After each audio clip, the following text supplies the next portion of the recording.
Negotiations and reasonable requests after home inspection in California probate. That's our topic. Let's get started.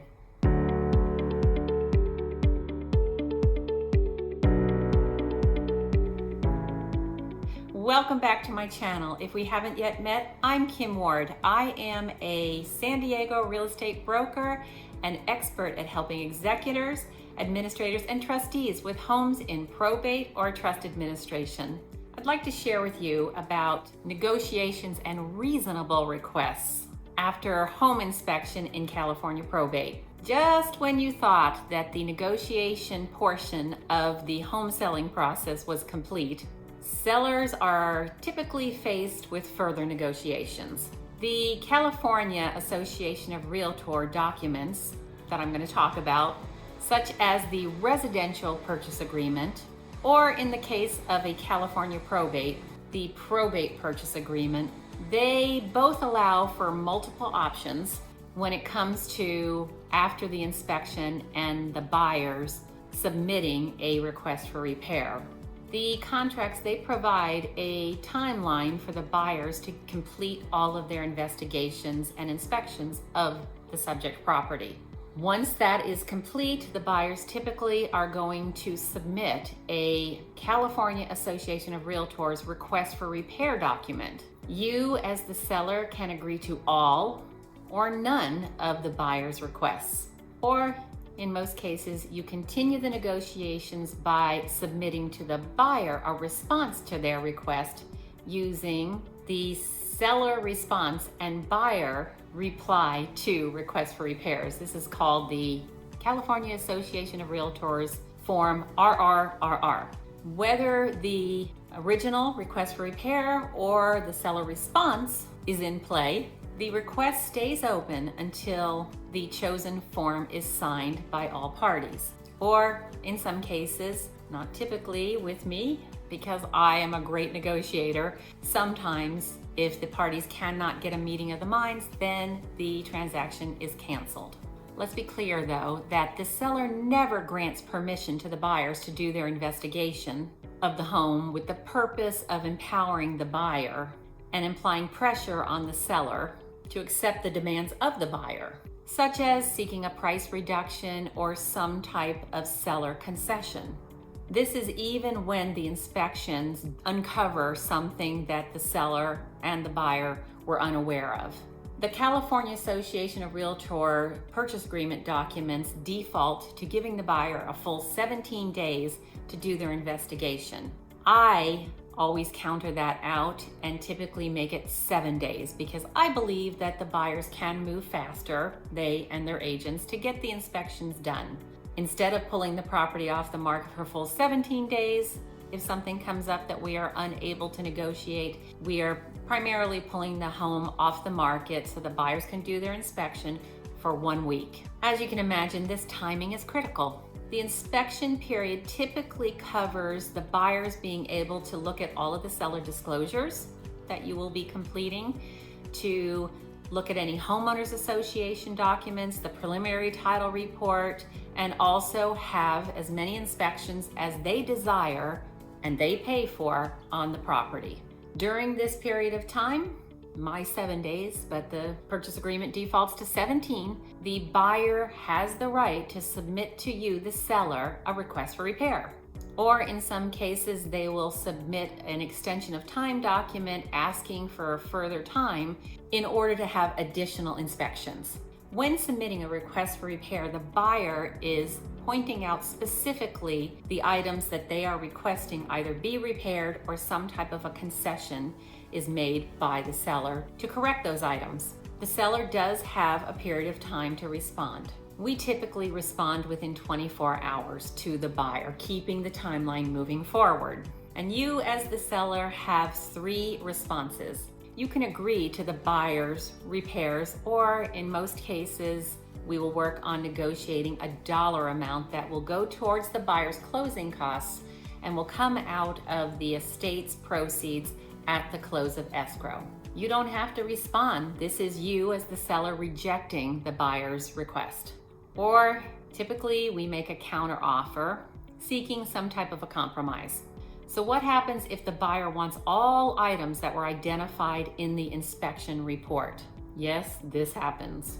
The seller again may agree to repairing some of the items or giving a dollar amount at the close of escrow towards a few of the items. And for other items, they can just ignore and not respond to them. And again, in the case of a California probate or trust administration, I recommend that we negotiate a dollar amount towards the buyer's closing costs at the close of escrow from the proceeds of the estate. I do this because one, most of the time you are not here in San Diego, and even more important is that the repairs will not become the responsibility of the estate. So if something isn't repaired correctly, there's no fallback onto the estate. So I will help guide you to figure out a dollar amount that repair would cost, and that's what we would offer to the buyer. And then they can get the work done after the close of escrow, and they have full responsibility of that repair. Now, when you do respond to the buyer, they have a short period of time for them to either accept, or again, they can send over a request for repair number 2. Sure, as the seller, you can agree to that buyer's second request for repair, or in most cases, we just ignore it and wait to see what the buyer wants to do. During this seller's market, I always have a backup offer just waiting in the wings to come in and take the place of buyer number 1. So in most cases, the buyer will eventually just agree to what the seller's willing to offer towards that request for repair. Now, this process can run any length of time as long as all parties agree and keep providing signatures on the documents. The timeline can be extended if something big comes up, such as they have a sewer inspection and it looks like there might be an issue with the main sewer line and they want to get further inspections done. The buyers want to get further inspections done. Then we can give the buyers a few more days in order to get the proper vendor, a plumber or whoever, to come and take a look at the issue, and then we continue our negotiations. The home inspections take place at a convenient time for all parties. The inspectors are hired by the buyer, and no one else except the buyer has authority to inspect the property. The licensed inspector, the buyer's agent, and the buyer should be at those inspection appointments, but not the seller. As your broker, I have the duty to make sure those inspections take place without issue. I typically arrange to be at the inspection appointment for the last 30 minutes. These inspections can take anywhere from 2 to 4 hours. And so I come for the last 30 minutes so that I can hear what the inspector discovered, and that way I will be clearly able to share with you the details of what the inspector has discovered that's defective or deferred maintenance on the property. So should the seller accept a copy of the inspection report? The answer is sometimes we have no choice. The buyer's agent just sends it over to me, and at that point, it is a disclosure that I would help you to disclose to the next buyer, if that's the case, that inspection report. Any reports that come to me during the inspection period, or to your agent, or if you're selling this property yourself, probably not, but if you were, you must disclose to any future buyers. As I shared earlier, the seller is not obligated to make any repairs to the property.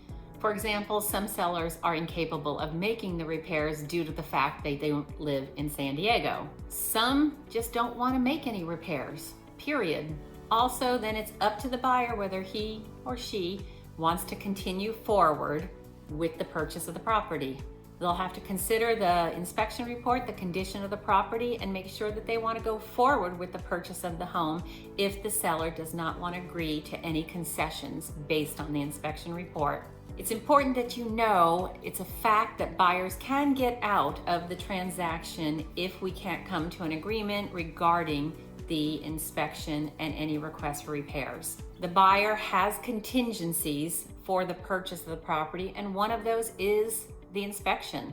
That's why I make it 7 days instead of 17 days, because experience shows that typically what makes a transaction fall apart is something to do with the inspection and the condition of the property.